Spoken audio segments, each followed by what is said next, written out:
Course Plus. Expressway to elegant career.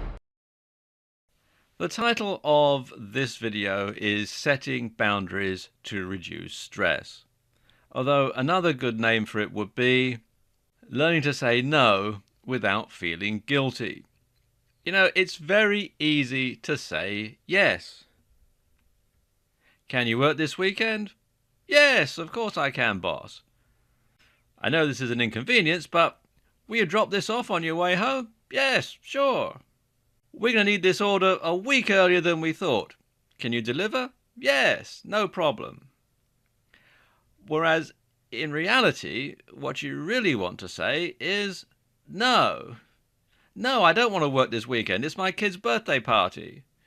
No, I don't want to drop this off on the way home. It's 6 miles in heavy traffic.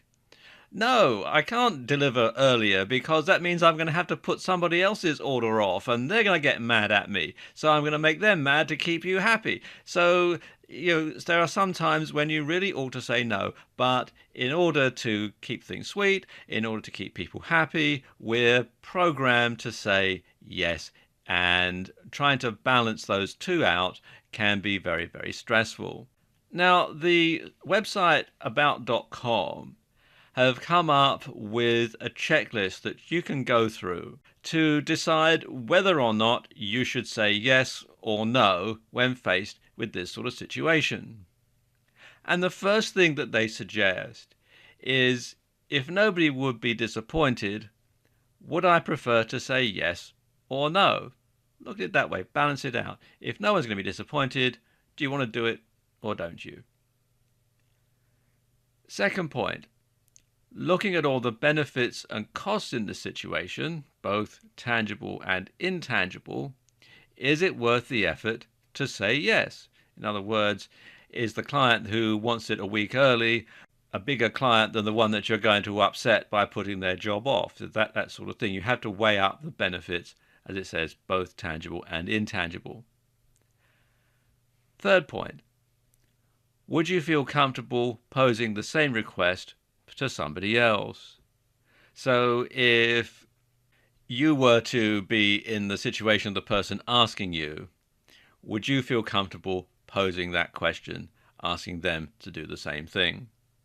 Fourth point, if people would be upset with you if you said no, do you truly feel they're coming from a respectful, reasonable place? And if not, might it be time to start setting some limits? Are people being genuine or are they just chancing their arm? Next point, is this a precedent that you want to set? Because once you've said yes once, it's very hard to say no to the same question later on. So is this a precedent you want to set? And if not, where would be a reasonable place to draw the line? And another thing that they recommend is that you think of someone you feel has very healthy boundaries, the kind that you would like to emulate. How do you think they would respond in this situation? So you want to give time for yourself the same priority as you give to time for others. And you want to schedule time to do something for yourself, something that gives you joy and which energizes you. Now, this could be something like a personal project, it could be some type of recreational activity, or it could be just some quiet me time. And when you give yourself the same priority as you give to others, then you're setting a boundary because you're saying yes to yourself. You're saying yes to you, you're giving yourself the same priority, and that will reduce your stress level very, very considerably. Now, so far we've talked about what causes stress. In the next video, I'm going to give you 5 ways that you can reduce your stress level and help get stress out of your life.